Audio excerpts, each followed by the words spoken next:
What is going on, guys? It is Tony's Take here, and in this free agency video, we will be talking about LeBron James and the move he made, obviously, to commit with the Los Angeles Lakers. It's finally happened for 4 years, $154 million. Now, there's a lot to talk about this. First of all, the contract. It's pretty surprising to many that he signed for 4 years. Now, keep in mind that LeBron is a guy that makes maybe 2-year commitments, opts out so he can maximize his money, whatever the case may be, whatever his plan is. But the fact how he signed for 4 years, it tells me that he's all in with the Lakers. He trusts Magic Johnson and Rob Pelinka to get this team to even a better team than what they are today. And who knows, it might be the last contract of his career. We don't know what it is. But LeBron James signing with the Lakers, I mean, dude, the best player in the world, one of the most talked about athletes around the world, has joined the best franchise in the NBA and one of the most global and most popular one of the most biggest and best franchise in all of sports, the Lakers. He's joined them. I could just imagine his press conference is going to be packed. His first game as a Laker is going to be packed. I mean, it's already packed, but it's going to be even more packed because this is a popular move. This is him saying, okay, you know what? Let me just go to a place that has a potential to be a title contender, that has, the best location for post-basketball. He's a businessman. LA is the best city for that out of all the options he had. I expected this to happen, but now that it's actually happened and it's official almost, because he hasn't signed the contract yet, but he will. It's just amazing. Like, I wake up every day, I'm just wow, LeBron's on the Lakers, but I always pictured him finishing his career or eventually sometime in his career wearing purple and gold. We've seen all the greats wear the purple and gold, like some of them, like Kobe, Shaq, Magic, Kareem, just to name some. But LeBron's joined that, and let's talk about the move itself. A lot of people are criticizing it in the sense that they're saying, okay, well, LeBron isn't going to win a title in LA because he doesn't have the team around him to win. Now, I just want to say this now because it might be ridiculous to say in some people's eyes, but even with the recent news of DeMarcus Cousins joining the Warriors, I still believe that the Lakers can win a championship this year with or without another star alongside LeBron. Now, hear me out. LeBron James dragged this Cleveland team last year to the finals. Now, I know it's not the same conference. I know it's more tough in the West, but at the end of the day, we've seen LeBron James drag trash teams to the finals. 2007 and now 2018. We've seen it. LeBron James is very valuable to a team. He could drag any team to a title. Basically, if he joined the Brooklyn Nets, he'd make them a title contender, believe it or not. Even the Orlando Magic, or whatever the case is. The Lakers team without LeBron is better than the Cleveland team without LeBron. There's no debate about that. Literally, everybody on Cleveland they weren't very good. Kevin Love was the best player, but he was playing inconsistently. He had problems with the chemistry. J.R. Smith screwing up. No coaching.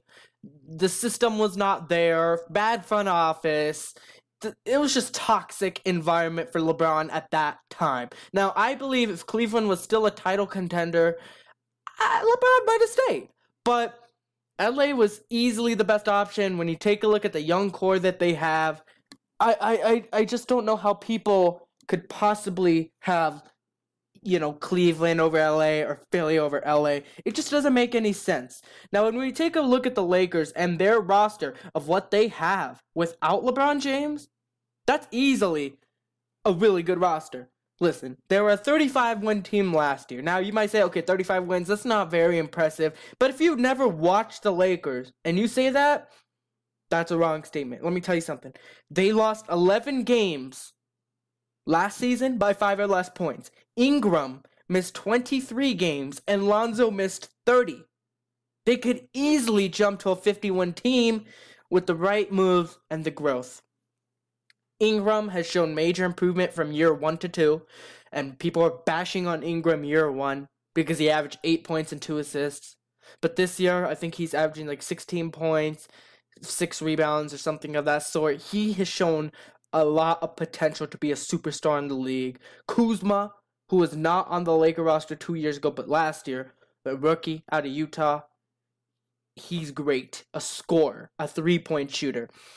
He came in, nobody was really thinking of Kuzma because they were thinking about Lonzo and what impact he would have and what player he would be. But Kuzma came in and did his thing.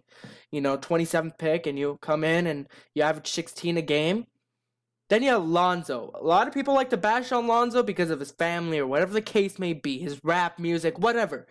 But that does not change the fact that Lonzo Ball is a great player. Pass first point guard. I don't think a lot of people value pass first point guards nowadays. He's changed the Laker culture. He makes everyone around him better. We saw Julius Randle, who's not on the team anymore, unfortunately. We saw Julius Randle. He had the best season last year. You can credit some of that to Lonzo. Josh Hart out of Villanova had a pretty good season. He didn't get the most minutes, but he had a pretty good season to end off the season. Only you would know this type of stuff if you watch the Lakers on a regular basis. And obviously the Lakers, they added in Lance, Rondo, all this other stuff that I'll get into. But LeBron James is joining a team that has youth and veteran. And you talk about defense, Rough Riders, a good coach, good front office, great city.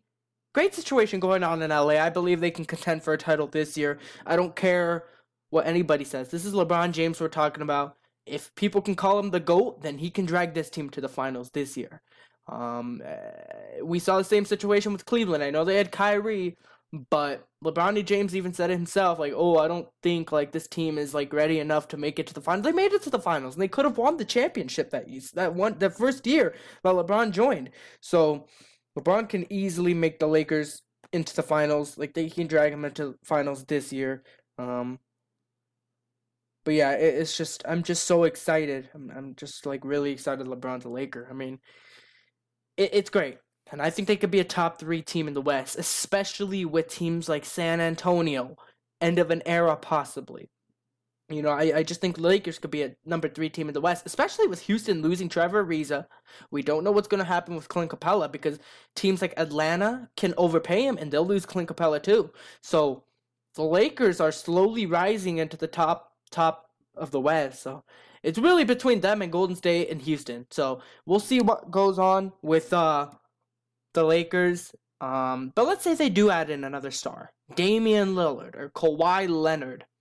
Personally, I would want Kawhi over Damian Lillard. I call me crazy, but I want Lonzo on the team over Damian Lillard. I don't want Lonzo gone just because I feel like if you have star power on your team, you need a pass-first point guard.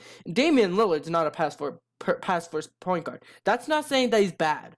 That's saying that, okay, Damian's an all-star. He got first team All-NBA this year. He's a great player, tremendous player, better player than Lonzo. But Lonzo could be more valuable to a team in this situation than Damian Lillard. And I definitely think that if everyone's calling Lonzo a bad player, well, we saw the growth that Ingram made from year 1 to 2. He really looked like a second coming of Kevin Durant. Now, you can't really judge Lonzo Ball's growth. He's become more muscular. Apparently, he's been working on his shot. He's going to become better next season. And once he does, everyone's going to go, oh, Lonzo Ball, great player. Everyone's going to start jumping on the bandwagon. And it's a perfect move, I think, if they get Kawhi. I would not trade any young core for Kawhi. The San Antonio Spurs are being real petty. And, but that's for another video. LeBron James joined the Lakers. The best move for him, the best move for the Lakers. The Lakers are in a great situation. When you have a superstar in LeBron James that makes your team a title contender, the young core is going to work harder than ever to try helping out LeBron. And they have added in players to also help out LeBron. This team, the Lakers, it's a great team. I don't know how else to put it. You talk about the best player in the world joining a Laker team. If you haven't watched the Lakers, you don't know how truly good they could be and how they are now. But you add in LeBron, boy. Yeah, I know. LeBron joined the Western Conference. It's a new situation for him in his career, but I know LeBron's been playing in the weaker Eastern Conference for years now, but LeBron James knows how to adapt. He'll drag a team to the finals. He has talent around him. So whenever he loses, I don't want to hear he has no help, because he has plenty of help this time around. Ingram, Kuzma, Lonzo, KCP, Josh Hart. And you see these people playing in the Summer League like Moritz Wagner and the dude out of Kansas, 3-point shooters. So the Lakers are having a good mix of things. So yeah, you can't, I think what the Lakers realize is, yeah, you can't outshoot the Warriors in terms of 3-point percentage, but you could slow them down. Defense, Rondo, Lance, JaVale, all defenders. Rough Riders, Lance, Rondo. They'll get into your head. They might not be able to beat the Lakers, or maybe the Lakers might not be able to beat the Warriors in a talent perspective, but they could definitely beat the Warriors mentally. And we've seen the Warriors collapse mentally before, especially in 2016 when LeBron came back from a 3-1 deficit. So my point is, LeBron James in 2015, for example, without Kyrie and Kevin Love, he beat the Warriors twice. Granted, they didn't have Durant, but what that told us is that don't count out LeBron. Do not count out LeBron. That's all I have for this video. Like if you guys enjoyed it. Comment down below. Do you think that LeBron James joining the Lakers was the best move for him? Or where do you think he should have gone? Or whatever the case may be. And subscribe for more. Alright guys, see you guys later. Peace out.